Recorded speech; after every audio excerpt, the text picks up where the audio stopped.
యేసయ్యా నా ప్రాణమా ఘనమైన స్తుతిగానమా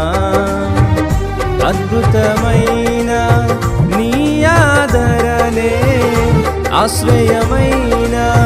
నీ సంరక్షణయే నన్ను